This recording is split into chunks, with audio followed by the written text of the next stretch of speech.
1:30 বেজে 8:27। ফলে কথা আমরা বলেছি পরিষ্কার যে কেন আমরা লড়তে চাইছি এবং আপনাদের কেন মনোবিজ্ঞাকে ভোটটা দেওয়া উচিত।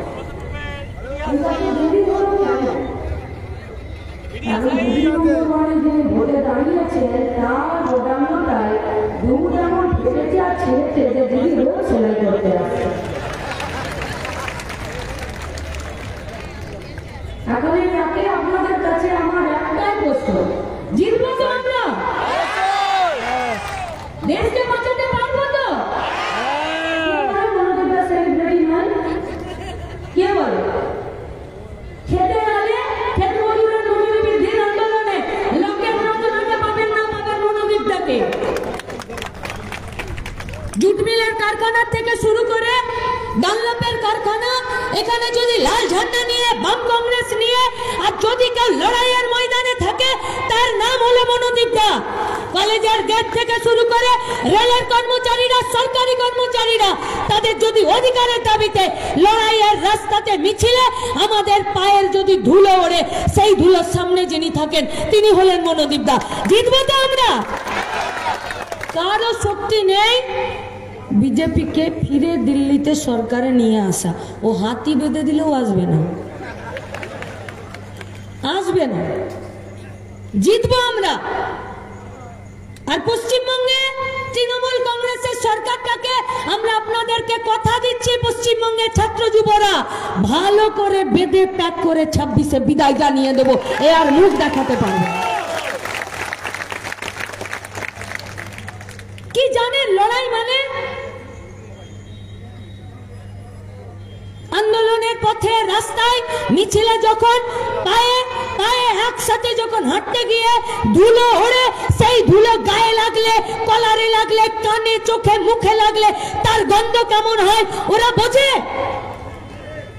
কারখানার গেটে, ক্ষেতের আলে, স্কুল কলেজের বাইরে বেকার ছেলে মেয়েদের চাকরির দাবিতে কলকাতার রাজপথ থেকে শুরু করে সিঙ্গুরের কারখানাটার বাইরে যখন বেকার ছাত্র যুবরা লড়াই করে তখন তাদের ঘামের গন্ধ কেমন হয় সেটা পারফিউম দিয়ে ঢাকা দিতে হয় না। এইটা হলো আন্দোলন। লড়াইয়ের মানে বোঝে?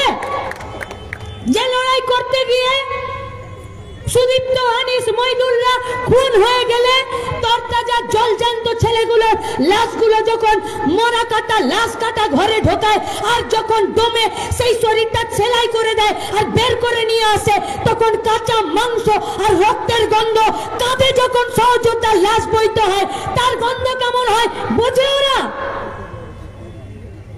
সেলিব্রিটি হয়ে শুধু ছবি তোলা যায়, দেশ রাজ্য চালানো যায় না। লড়াইটা মেহনতি মানুষের অধিকার আদায়ের লড়াই, লড়াইটা দেশ রক্ষার লড়াই। কি পেল হুগলি? ভদ্রেশ্বর বৈদ্যবাটির মাঝখানে ওই খুড়িগাছি রেল স্টেশনটা কবে হবে? কবে কবে হবে? সিমলাগড়ের উপরে রেল স্টেশনটার উপরে ফ্লাইওভার কবে হবে? ডানলপের কারখানাটার জায়গাতে সেখানকার শ্রমিকদের পাওনা গন্ডা মিটিয়ে দিয়ে আবার নতুন করে কারখানাতে চিমনি থেকে ধোঁয়া কবে বেরোবে? কবে হবে গঙ্গাটা পরিষ্কার? কবে হবে বলাগড়ের নদী ভাঙনের সেখানকার সমস্যার সমাধান? কবে হবে? কবে হবে কন্দলপাড়াতে আর গঞ্জেসের জুট মিলে মালিক শ্রমিকের অসন্তোষকে মিটিয়ে দিয়ে শ্রমিককে নিজের ভাতঘর বাঁচানোর জন্য অধিকার দেওয়ার লড়াই? কি পেল হুগলি? গরু পেল, ঘাস পেল, দই পেল, ধোঁয়া পেল, আলুর দম আর ঘুগনি পেল। আমরা জানি গরু ঘাস খেলে দুধ দেয় আর সেই দুধ থেকে দই হয়। সেই দই খেলে গরমে পেট ঠান্ডা থাকে, কিন্তু ভুলেও তৃণমূলকে দই ভেবে রাতের অন্ধকারে খাবেন না। সকালে উঠে দেখবেন মুখ পুড়ে গেছে, ওটা দই নয়, এক বাটি চুন। হ্যাঁ, গরুতে ঘাস খায়, কিন্তু কোনো কোনো গরু তো আছে গো যে গুও খায়। আর গু খাওয়া গরুদেরকে, অন্যের খেতে যাওয়া গরুদেরকে যদি বাগে আনতে হয় তো বাগালরা গলাতে মোটা কাঠ বেঁধে দেয়।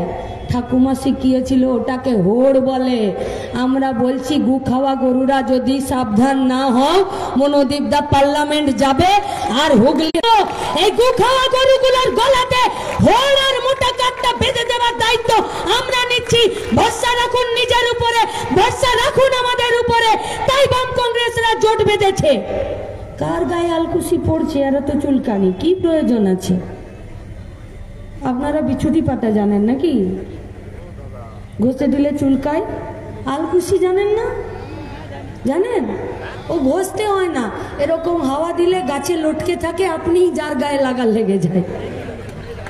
তাই কংগ্রেসের আমাদের নেতৃত্বকে বলবো যে ওই আলকুশি কার গায়ে যাচ্ছে আপনি অত প্রশ্নের উত্তর দিতে যাবেন না। বস্তি में जब आग लगता है तब पड़ोसी ही मिलकर पानी लाता है और उस आग को बुझाता है। और आज इस देश को बचाने के लिए आज के गोटा देशे लाल झंडा और तिरंगा झंडा একসাথে এসেছে। আমরা হাত বাড়াচ্ছি। যারা তৃণমূল বিজেপি ভয়ে ভয়ে করছেন, এখন একটা মেসেজ এলো, বলেছে গোষ্ঠীর সব মেয়েরা দিদির মিছিলে যাবে, নইলে লোন স্যাংশন হবে না। আমরা বলছি যদি ভয়ে আসতে পারছো না ভাই, আমাদের মাঠে ওই দিকেই ভয়ে থাকো, ভোটটা দিয়ে দিও। 24 তারিখে লাল আবির খেলতে চলে আসবে, সেদিনকার ভয় থাকবে না। থাকবে না ভয় সেদিনকে। কেন লড়ছি আমরা? কিসের জন্য? দেশ বাঁচানোর জন্য। কেন হঠাৎ করে দেশে কি হয়ে গেল যে দেশকে বাঁচাতে হবে, দেশের সংবিধানকে বাঁচাতে হবে, দেশের গণতন্ত্র ডেমোক্রেসি আর সেকুলারিজমকে বাঁচাতে হবে? কারণ যারা দেশ চালাচ্ছে তারা আজকে সংবিধানের বইয়ের জায়গায় মনুবাদ রেখে দিতে চাইছে। আর মনুবাদে মিতালি কুমারদেরকে মঞ্চে বসতে তাদেরকে আদেশ দিচ্ছে না, তাদেরকে অনুমতি দিচ্ছে না। বলছে তোমাদের 3টে জায়গা, হয় ঠাকুর ঘর, নইলে আঁতুর ঘর, নইলে রান্নাঘর।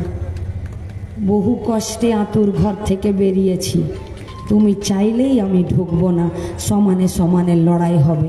তোমার যত দম আছে তুমি রাস্তায় থাকো, আর আমাদের যতটা जुनून और जज्बा है उसको लेकर हम लोग भी रास्ते पर रहेंगे।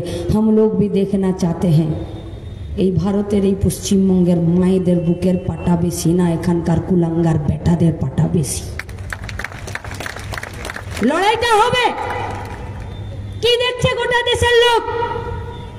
ব্যাংকগুলো মার্জ হয়ে গেল, রেলটার ঘটি বাটি উল্টে দিচ্ছে, পোস্টালটাকে বন্ধ করে দিল, প্রতিরক্ষাতে নতুন করে লোক নিয়োগ করবে না।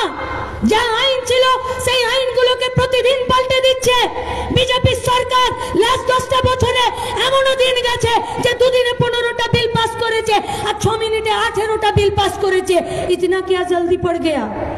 ও তো তৃণমূলের এমপিদের প্রয়োজন পড়ে গো। তোমরা যেদিনকে বিল পাস করো সেদিন ওদের বাথরুম পেয়ে যায় একসাথে। তোমাদের কি এত তাড়া ছিল যে 6 মিনিটে 18টা বিল পাস করতে হবে? কারণ এই দেশটাকে আম্বানি আদানিদের কাছে বেচে দিতে হবে, এই দেশটাকে কর্পোরেটের কাছে বেচে দিতে হবে। ইউএপিএ আইনে প্রবীর পুরো কায়স্থকে ধরে রেখেছিল নিউজ ক্লিকে। দেশে যতদিন সংবিধান থাকবে যারা এই সংবিধানকে ভাঙার চেষ্টা করবে সংবিধান অনুযায়ী তাদেরকেও রক্ষা করার কাজ করে যায়। এটাই আমাদের সংবিধানের সর্বোচ্চ আর মর্যাদাপূর্ণ কাজ।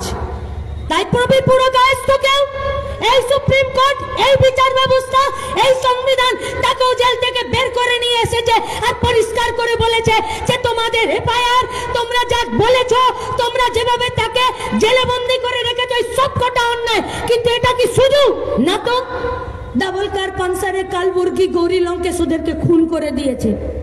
এই গোটা দেশের পরিবেশ কর্মী, সামাজিক সুরক্ষাতে যারা কাজ করে, যারা সামাজিক কর্মী, যারা মানবাধিকার কর্মী, যারা কবি, যারা সাহিত্যিক, যারা বামপন্থী, যারা দেশের সঙ্গে কাজ করতে চায়, দেশের মানুষের জন্য কাজ করতে চায়, যারা জাতপাতের বিরোধিতায় কাজ করতে চায়, যারা দেশের সম্পত্তিকে বাঁচাতে কাজ করতে চায়, আজকে তাদের সবাইকে তো এই আইনে নিয়ে চলে যেতে চাইছে জেলের ভেতরে। তাই তো আমরা দেশ বাঁচানোর কথা বলছি। ये कौन सा देश का तस्वीर आज हम लोगों के सामने ये लोग रखना चाहते हैं, जिस देश में শুধুমাত্র বাইরের দেশে তৈরি হবে মাল আর আমার এখানে গঙ্গার দুপারে লজিস্টিক হাব হবে। ঠিক সেরকমই যেমন আজকে গোটা পশ্চিমবঙ্গটা সস্তায় লেবার সাপ্লাইয়ের জায়গা হয়েছে। কাছের মানুষ হওয়া খুব বিপদের। सबका साथ सबका विकास बोल के ये लोग जो बात करना चाहते हैं उसमें बड़ा ही विपदा है, बड़ा ही विपदा। जेले একটা লোক ছিল, সে কয়েদি, তার ফাঁসির আদেশ হয়েছে। পুলিশ এসে বললো, শোনো কালকে তুমি সকাল সকাল রেডি থাকবে, তোমার ফাঁসি হবে। বললো, বলো কি গো, আমার তো 1 মাস পরে ফাঁসি। বললো, জেলার তোমার গায়ের লোক বলেছে তোমার কাজটা আগে করে দিতে হবে। কাছের লোক নীতিতে হবে, কাছের লোক পলিসিতে হবে, কাছের লোক হবে আমার পেটের জ্বালা যন্ত্রণা, আমার হাতের কাজ, আমার মাথার মান সম্মান, মাথা উঁচু করে বেঁচে থাকার জন্য এই গোটা দেশটাকে, এই গোটা পশ্চিমবঙ্গটাকে, এই গোটা সমাজটাকে আমার বেঁচে থাকার জন্য তারা করে দিতে চাইছে কিনা। ये कौन सा देश का तस्वीर वो लोग रखना चाहते हैं जिस देश में তুমি ইলেকট্রাল বন্ডের নামে নিজের পকেটটা গরম করবে আর আমার ওষুধের দাম বেড়ে যাবে। যে ইলেকট্রাল বন্ডের নামে তুমি তোমার পকেটে টাকা ভরবে আর গোটা দেশের কর্পোরেট সেক্টর দাপিয়ে তাদের ঘোড়াগুলো আমাদের সমস্ত কর্মসংস্থানের জায়গায় তারা দৌড়িয়ে দেবে। কোন দেশটার কথা বলতে চাইছো? যে দেশে প্রত্যেক দিন মানুষ দুবেলা খেতে পায় না, সে দেশে প্রধানমন্ত্রীর 8,000 টাকার একটা জেট প্ল্যান থাকে আর সারা বছরে 1600 কোটি টাকা শুধুমাত্র বিদেশ সফরে ঘোরাতে যায়। কোন দেশের কথা আমাদের কাছে নিয়ে আসতে চাইছেন? যে দেশে মণিপুরে আমাদের মাদেরকে ন্যাংটো করে হাঁটায় আর জাঙ্গি পাড়াতে বিজেপির নেতারা চলে যায় আর দুটো বাচ্চার মাকে বলে আসে ভোটে জিততে দে, তারপরে তোকে কেমন তুলে নিয়ে যেতে হয় আমরা বলবো। লকেট চ্যাটার্জিকে জিজ্ঞেস করতে চাইছি, যান মোদিকে যদি বুকের পাটা আছে জিজ্ঞেস করে আসুন, দিলীপ ঘোষকে যদি বুকের পাটা আছে জিজ্ঞেস করে আসুন। বিজেপির পার্টিটা জিতে গেলে দুটো বাচ্চার মাকে বাড়ি থেকে তুলে নিয়ে যাবার লাইসেন্স পাওয়া যায়। এখন রাজনীতিতে, এখন সমাজে, এখন আইনের শাসনে, এখন প্রশাসনিক জায়গাতে নিয়ে যেতে চাইছেন আপনারা, কেন ভয় দেখাচ্ছেন? क्योंकि वो लोग आप लोगों से डरता है, इसीलिए आप लोगों को भी वो लोग डराना चाहते हैं। इस बार देखना है ওদের ভয় যেতে নাকি আমাদের ভয় যেতে। আমরা আপনাদেরকে কথা দিচ্ছি, আমাদের ভয় জিতবে না, ওদের ভয়টা জিতে যাবে। ওদেরকে ভয় পেতে হবে, ওদেরকে এই দেশ আর এই রাজ্য ছেড়ে যেতে হবে। আর তার জন্য এই লড়াইটা। কে বলে জিনিসপত্রের দাম কমবে না? আমরা বলছি বাম কংগ্রেস, আমরা বলছি লাল ঝান্ডা, জিনিসপত্রের দাম কমবে।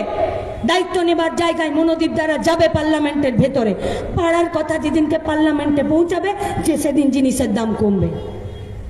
ইলেকট্রিক বিলের দাম তোমরা বাড়ালে 9 টাকা 22 পয়সা পার ইউনিট করলে, তোমরা জিনিসপত্রের দাম বাড়ালে, তোমরা ওষুধের দাম বাড়ালে, তোমরা হীরাতে জিএসটি কমালে, তোমরা কাগজ কলমে জিএসটি বাড়ালে, তোমরা পেট্রোলে जीएसटी दिले ना, किंतु तुमरा नर्सिंग होम में बेडे और ऑक्सीजन सिलेंडर जीएसटी दिए दिले। यहाँ तक कि मूड़ी में भी ये लोग जीएसटी डाल दिए, लेकिन पेट्रोल और डीजल में जीएसटी नहीं डाला है।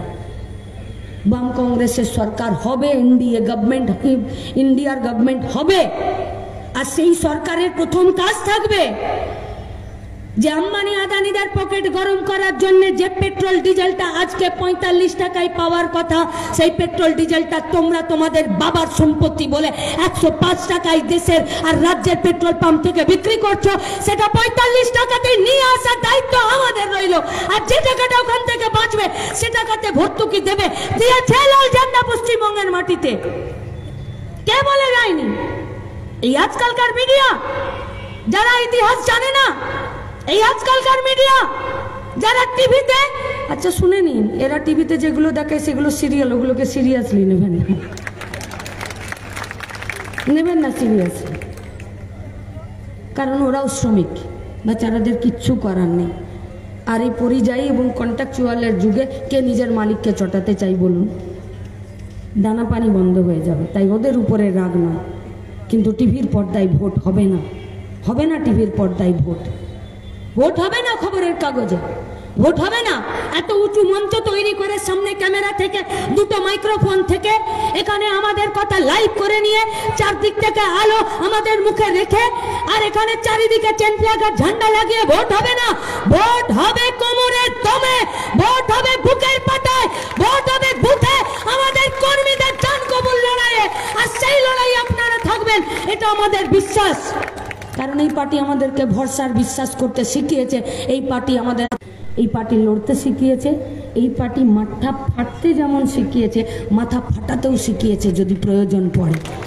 এ পার্টি শিখিয়েছে যে সহযোদ্ধার লাশকে কাঁধে নেবার জন্য যদি কাঁধ চওড়া করতে হয়, তাহলে দায়িত্ব নেবার জন্য শুধু কাঁধ নয়, মাথাটাকেও পরিষ্কার করতে হয়। তাই ভরসা রাখুন নিজের প্রতি, ভরসা রাখুন পার্টির প্রতি।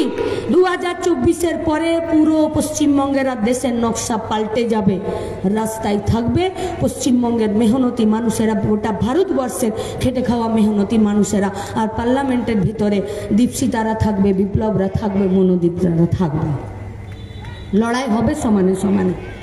যে লড়াই আমরা বলতে চাইছি আপনাদেরকে, যে জিনিসপত্রের দাম কমবে, যে লড়াই আমরা আপনাদেরকে বলছি যে কাজ হবে, যে লড়াই আমরা আপনাদেরকে বলছি ভারতবর্ষের সরকারকে শিক্ষা খাতে টাকা বরাদ্দ করতে হবে, যে লড়াইয়ে যে জেতাতে আমরা বলছি শিক্ষা ব্যবস্থায়, স্বাস্থ্য ব্যবস্থায়, মিড ডে মিলে, আঙ্গনবাড়িতে, এই সমস্ত ক্ষেত্রে আমাদের টাকা, আমরা টাকার যোগানদার, আমাদের টাকা সেখানে বরাদ্দ করতে হবে। আর তাই তো বলছি তৃণমূলের বিরুদ্ধেও লড়তে হবে। বিজেপিকে হারিয়ে তো একা লাভ নেই, আর একা তৃণমূলকেও হারিয়ে লাভ নেই। তাই তৃণমূলকে হারাতে গেলে বিজেপি সমেত হারাতে হবে। মনে করুন আপনি ডিম রেখে মাকে বিসর্জন দিয়ে দিচ্ছেন, আর ওই পচা ডিম ফুটে যে ছা বেরোবে সে তো চোরমায়েরই ছা বেরোবে। তাহলে ডিম সমেত যেমন মাকে বিসর্জন দিতে হবে, তেমনি বিজেপি সমেত তৃণমূলকে এখান থেকে বিদায় দিতে হবে। কোন তৃণমূল লড়বে এই বিজেপির বিরুদ্ধে? কোন তৃণমূল? যারা চুরি করেছে আপাদমস্তক, এদেরকে নিয়ে বলা ছেড়ে দিন, অপ্রাসঙ্গিক। প্রেসার ফল করছে। একটা পেশেন্টকে ভর্তি করেছিলাম, হাতে পায়ে ধরে ডাক্তার বলল কোন পেশেন্ট নিয়ে এলি রে? একে তো তোরা বলছিস জ্বর, কিন্তু দেখছি এর তো পুরো চেস্ট ইনফেকশন। বললাম আর কি আছে? বলছে কিডনিতেও ইনফেকশন আছে। বললাম আর কি? বললে তো পুরো নিউমোনিয়া হয়ে গেছে, সুগার প্রেসারের একদম 12টা বেজে গেছে, সোডিয়াম পটাশিয়াম খারাপ হয়ে গেছে, ফুসফুসেও ইনফেকশন হয়ে গেছে। হবে কি? বলে এর মাল্টি অর্গান ফেল, একে কোমাতে নিয়ে যাবে আর বাঁচবে না। তৃণমূল কংগ্রেসের সরকারটার মাল্টি অর্গান ফেল করে গেছে, এ আর বাঁচবে না, এ থাকবে না। কি পেল হুগলি? আমরা ছোটতে মা বাবার সঙ্গে বলতো যা দোকানের খাতাটা নিয়ে আয়, দোকানের খাতাটা নিয়ে আসতাম, আর মাসের 2 তারিখে বাবা বলতো লে কাটা 25 কিলো, চাল 25 কিলো। তারপর বলতাম বাবা এটা কি? বললো এটা মাস কাবারির খাতা, পুরনো মাসের যা জের ছিল সেটা সৌদার দোকানে দিয়ে আসবো, নতুন করে তোর মা যা বলছে জিনিসের ফর্দ এটা লিখে দে, এই মাস থেকে তুই লিখবি। হুগলিতে দেখলাম যে আর এখন এখানে চাল চিনি আটার ফর্দ লিখে না, কে কত টাকায় চাকরি বিক্রি করেছে তার ফর্দ লিখছে বলাগড়ে বসে, ফর্দ লিখছে। কে লিখতে সাহস দিল ওদেরকে এই ফর্দ? কে বিক্রি করলো চাকরি? কোথায় চাকরি বিক্রি হয়? দুধের দোকানে দুধ বিক্রি হয়, জামা কাপড়ের দোকানে জামা কাপড় বিক্রি হয়, সোনার দোকানে সোনা, গাড়ির শোরুমে গাড়ি। আর পশ্চিমবঙ্গের নবান্ন আর এসএসসি কমিশন থেকে চাকরি বিক্রি হয়, ওটা চাকরির দোকান খুলেছে এরা। কিন্তু এই বিক্রির এই টেবিল বসালো কে? পশ্চিমবঙ্গের তৃণমূল কংগ্রেসের সরকার। পশ্চিমবঙ্গের বেকার ছেলে মেয়েরা কেউ জন্ম হওয়ার সাথে সাথে কারো বাপ 2 কাঠা জমি বিক্রি করে ঘুষ দেব বলে টাকা জমায়নি। পশ্চিমবঙ্গের কোনো মা নিজের 2 গাছা হার আর 1 গাছা গয়না বিক্রি করে দিয়ে কেউ তার মেয়েটা বয়সকালে সে চাকরি পাবে বলে, তৃণমূলকে ঘুষ দিতে হবে বলে সে টাকা জমায়নি টাকা। পশ্চিমবঙ্গের তৃণমূল কংগ্রেসের সরকারটা ঘুষের বাজার তৈরি করেছিল বলে পশ্চিমবঙ্গের বেকার ছেলে মেয়েরা যারা যোগ্য প্রার্থী তারাও বলল যে শুধু পাস করে চাকরি পাওয়া যায় না যতক্ষণ না পর্যন্ত তৃণমূলের পকেট গরম করে দেওয়া যায়। তাই আমরা তৃণমূল কংগ্রেসের সমস্ত কর্মী, সমর্থক, দরদি, বন্ধু, এত ভালো কথা বলতে পারছি না, নির্লজ্জ দোকান কাটা বেহায়া কর্মীদেরকে বলছি, পকেট গরম করেছো। যদি চাঁদি গরম করাতে না চাও তাহলে এবারের ভোটে কেউ বুথের বাইরে আসবে না, নিজের ভোট দেবে। বাগানের রাস্তা খোলা আছে, দিদি নম্বর 1 দাঁড়িয়ে আছে, চলে যাও, সারা বছর দই খাওয়াবে। আজ গোটা পশ্চিমবঙ্গের বেকার ছেলে মেয়েদের কাছে আজকে একটা নোংরা ভবিষ্যৎ, একটা অনিশ্চিত ভবিষ্যৎকে সামনে এনে রেখে দিয়েছে, যে পশ্চিমবঙ্গে বেকার ছেলে মেয়েরা সৎ পথে রোজগারের জায়গা খুঁজে পাচ্ছে না। পরিযায়ী শ্রমিক প্রতিদিন এ রাজ্য থেকে বাইরের রাজ্যে চলে যাচ্ছে। কি করে করে ভুলে যাব পরিযায়ী শ্রমিক হেঁটে হেঁটে বাড়ি ফিরেছে? কি করে ভুলে যাব পরিযায়ী শ্রমিক নিজের মরা বেটাকে বুকে করে নিয়ে বাড়ি ফিরেছে? কি করে ভুলে যাব পরিযায়ী শ্রমিক বাপের সঙ্গে কাজ করতে গেছিল, ট্রেনে করে ফিরেছে, জল পায়নি, মায়ের কাছে দরজায় যখন এসেছে তখন শেষ নিঃশ্বাস ফেলেছে? কি করে ভুলে যাব যে বাপের ট্রিটমেন্টের জন্য যে টাকা বরাদ্দ করে রেখেছিল সেই টাকা কন্টেনারে ৬০০০ টাকা ভাড়া দিয়ে গরু গাধা ছাগল ভেড়ার মতো এসেছে? কি করে ভুলে যাব এই পশ্চিমবঙ্গের বেকার ছেলে মেয়েরা আজকে উইদাউট টিকিটে, ওয়েটিং লিস্টে, উইদাউট রিজার্ভেশনে টিকিট করে কেটে নিয়ে ট্রেনে চেপে আজকে যারা দক্ষিণের রাজ্যে চলে যায় তারা যখন বাড়িতে ফেরে তারা কেউ দু পায়ে ফেরে না, বেশিরভাগটা তারা আজকে কফিনে ফিরছে। কি করে ভুলে যাব? কি করে ভুলে যাব? এই গোটা পশ্চিমবঙ্গে তোমরা যতবার আমাদের সঙ্গে কেউ দুষ্কর্ম করেছে বলেছ এটা সাজানো ঘটনা। কি করে ভুলে যাব? যতবার আমাদের মানহানি হয়েছে তোমরা ততবার বলেছো আমাদের নাকি জামা কাপড় ঠিক নেই। কি করে ভুলে যাব? যতদিন আমরা থানাতে গেছি এফআইআর করতে তোমরা আমাদের দিকে আঙুল তুলে বলেছো তোদের চরিত্রের ঠিক নেই। কি করে ভুলে যাব? দুবারের রেপ হয়ে যাওয়া মেয়েটিকে পুলিশ প্রোটেকশন না দিতে পারায় তৃণমূল কংগ্রেসের চেলাচামুন্ডারা যখন তাকে পেট্রোল ঢেলে ঘরের মধ্যে পুড়িয়ে দেয় তখন পুলিশ তাদেরকে নিয়ে মধ্যম গ্রামের ওই নির্যাতিতাকে পুড়িয়ে তার সৎকার করে দেয়। কি করে ভুলে যাব? কি করে ভুলে যাব? সেদিনকে তোমরা শাস্তি পাওনি? কি করে ভুলে যাব? সেদিনকে তোমাদেরকে বুক বাজিয়ে এই রাজ্যের মুখ্যমন্ত্রী প্রকাশ্য দিবালোকে রাস্তার মাঝখান দিয়ে হাঁটার জন্য পারমিশন দিয়েছিল। কি করে ভুলে যাব যে পুলিশের উচিত ছিল এদেরকে কলার ধরে টেনে লকআপের ভিতরে নিয়ে যাওয়ার? সেই পুলিশ যখন জুতো খুলে মমতা ব্যানার্জির বাড়িতে পিতলের বালতি করে খিচুড়ি পরিবেশন করে। কি করে ভুলে যাব যে আজও পশ্চিমবঙ্গে আমাদের জেলখানাগুলোতে 196টা মেয়ে পুয়াতি হয়ে যায়? কি করে ভুলে যাব? তুমি এদেরকে শাস্তি দাওনি বলে আজকে এদের বুকের পাটা এত বেড়েছে যে রাতের বেলায় বাপ বেটাদের সামনে যখন খেতে বসি তখন এরা আমার বাড়ির দরজা নক করে রাত 12টায় পার্টি অফিস পাঠিয়ে দেবে, ভোর 5টায় বাড়ি পাঠিয়ে দেবো, আর আমার বাবা মুখটা নামিয়ে ভাতটা খায়। আমার বাবার হিম্মত হয় না দরজার সামনে গিয়ে তৃণমূলের ছেলেটার কলারটা ধরে 2 ঝাপড় দেয় আর বলে তোরা তো হিম্মত কি করে হয় আমার বাড়ির দরজায় এসে আমার মেয়েটাকে ডাকিস? আজকে এই পরিবেশে ডিমোশন হয়েছে, যেমন ঘুষের রাজত্ব তৈরি হয়েছে, যেমন পরিযায়ী শ্রমিকরা এই রাজ্যে খেটে দুবেলা পেট পুড়ে খেতে পায় না, তার যেমন ডিমোশন হয়েছে পরিবেশের, ঠিক সেরকম পরিবেশের ডিমোশন হয়েছে আমাদের মান সম্মানের। তাই আমরা মাথা উঁচু করে বলছি, जब तक लाल झंडे का सरकार था तब तक कोई माई का लाल का हिम्मत नहीं था हम लोगों का घर का बहू बेटियों की तरफ आंख उठा के देखना था। लाल झंडा जाए মানুষের পাশে থাকতে। 2010 সালে যখন ইলেকট্রিকের বিলের দাম বাড়লো তখন এই লাল ঝান্ডা 120 কোটি টাকা ভর্তুকি দিল। কারো কাছে পারমিশন নিতে হয়নি, কারণ লক্ষ্য এক দেশ, এক নেতা, এক ভাষা, এক জাতি, এক গোষ্ঠীর কথা বললে হয় না, লক্ষ্য এক থাকতে হয় গরিব মানুষের আপগ্রেডেশন, গরিব মানুষের উন্নতিকরণ। তাই সেই এক লক্ষ্য, এক উদ্দেশ্য থাকাতে এক ঝটকায় 120 কোটি টাকা ভর্তুকি দিয়েছে 400 কোটি টাকার ভর্তুকি। তখন যখন 2010 সালে আলু চাষিরা অতি উৎপাদনের ফলে তাদের আলুর দাম পাচ্ছিল না আর সস্তাতে আলু বিক্রি করে দিচ্ছিল, আলু চাষিদেরকে বাঁচাতে হবে তাই 400 কোটি টাকা দিয়েছিল। নয়া উদারনীতিবাদ যখন এই গোটা ভারতবর্ষকে কুড়ে কুড়ে খেয়েছে তখন 5000-এর বেশি টাকা ভর্তুকি দিয়েছে এই লাল ঝান্ডার পার্টিটা এই পশ্চিমবঙ্গে। যে গরিব মানুষ আজকে কাজ পাচ্ছে না, কাজ হারাচ্ছে, কলকারখানা বন্ধ হয়ে যাচ্ছে, আগে এদেরকে বাঁচাতে হবে। লাল ঝান্ডা আমাদেরকে पाठिए আপনাদের কাছে আবেদন করতে যে এটা সেই লাল झंडा जब जिन लोगों का कुत्ता बिल्लियों के नाम पर जमीन था उन लोगों से आइन के माफिक उन लोगों के पास से जमीन को छीनकर गरीब खेटे खाওয়া মেহনতি আর কৃষক পরিবারের হাতে ওই জমিটাকে তুলে দেওয়া। আমরা সেই লাল ঝান্ডার পক্ষ থেকে এসেছি যে লাল ঝান্ডা কোনদিন আপনি কোন খবরের কাগজ পড়বেন, কোন খবরের চ্যানেল দেখবেন, কে আপনার কোন খবরটা করবে, আর সেই বাড়িতে সেই রিপোর্টারের কাছে সেই মিডিয়া হাউসের কাছে পুলিশ পাঠিয়ে দেয়নি। আমরা সেই লাল ঝান্ডার পক্ষ থেকে মনোদীপটাকে ভোট দিতে বলতে এসেছি। সেই লাল ঝান্ডা যে লাল ঝান্ডা কোনোদিন পুলিশ পাঠিয়ে শ্রমিকের ধর্মঘটকে বন্ধ করে দেয়নি। আমরা সেই লাল ঝান্ডার পক্ষ থেকে আপনাদের কাছে ভোট চাইতে এসেছি।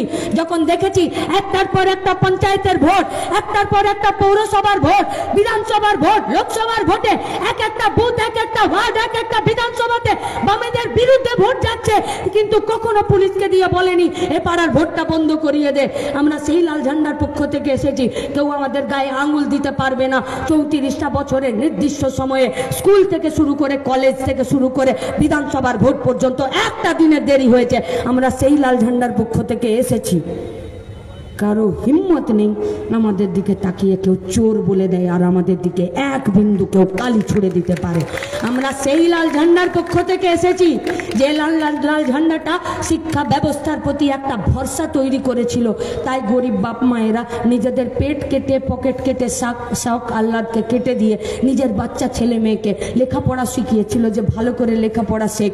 রেল আছে, পোস্টাল আছে, বিএসএনএল আছে, কিছু না হোক মাস্টার দিদিমণি আছে, কিছু না হোক সরকারি কর্মচারী আছে, ক্লার্ক আছে, কিছু না হোক তুই কোথাও না কোথাও একটা মাথা গোজার ঠাঁই পেয়ে যাবি। তাই স্কুল বেড়েছে, কলেজ বেড়েছে, শিক্ষার প্রতি তাদের আস্থা বেড়েছে, ভরসা বেড়েছে, সরকারের প্রতি চাকরি পাবো বলে তাদের আস্থা বেড়েছে। আর আজ তো ये पता ही नहीं चलता कि सरकार है या लॉटरी वाला है। सरकारी नौकरी बदल गया लेकिन लॉटरी वाला ज़्यादा हो गया। आज पता ही नहीं चलता कि सरकार है तो 8000 स्कूल बंद करे दिए 21000 मदेर दुकान खुले दिल। कभी कभी कोई पूछता है हम लोगों से कि आपका सरकार है या दारू का दुकानदार है। আমরা বললাম এই মদের দোকানদারগুলোকে আমরা বিদায় দিয়ে দেব। শুধু আপনাদের কাছে বলতে এসেছি, হুগলি প্রতিষ্ঠা, মান, মর্যাদা এবং নিজের মাটি, নিজের মাথার সম্মান, তার জন্য লড়তে জানে। কৃষককে সাথে নিয়ে, শ্রমিককে সাথে নিয়ে নিজেদের জান কবুল, নিজেদের ভবিষ্যৎ, নিজেদের এলাকা, নিজেদের জেলা, নিজেদের রাজ্য, নিজেদের দেশের জন্য। তাই সেই হুগলির কাছে আজকে এই মাঠে যারা উপস্থিত আছেন, আমরা ফিরে আরও একবার আপনাদের কাছে শুধু এই কথাটাই আরও একবার আপনাদের কাছে আমরা জানতে চাইছি, জিতবো তো আমরা? জেতার জন্য মাঝখানের যে 3-4টে দিন আছে, এই 3-4টে দিন আমাদের জায়গা হবে বুথ। क्योंकि मोहम्मद सलीम দেখিয়ে দিয়েছেন যে একবার যদি ঘাড় ধাক্কা দেয় তো তৃণমূলের নাতিরা দাদুর নাম ভুলে যায়। আপনারাও প্রস্তুত হন এদের বাপ দাদুদের নামটা ভুলিয়ে দেবার জন্যে আর কমরেড মনোদীপ ঘোষকে পার্লামেন্টে পাঠিয়ে দেবার জন্যে। সেই দিনের প্রস্তুতিতে আপনি, আমি, আমরা প্রত্যেকে লড়াইয়ের ময়দানে, রাস্তাতে থেকে এই আন্দোলনে, এই প্রস্তুতিতে সামিল থাকবো, এই আশা রেখে আপনাদের প্রত্যেককে ধন্যবাদ জানিয়ে আমার কথা শেষ করছি। ইনকালাব জিন্দাবাদ। অভিনন্দন এবং লাল সেলাম কমরেড মীনাক্ষী মুখার্জিকে। আজকের এই সভায় উপস্থিত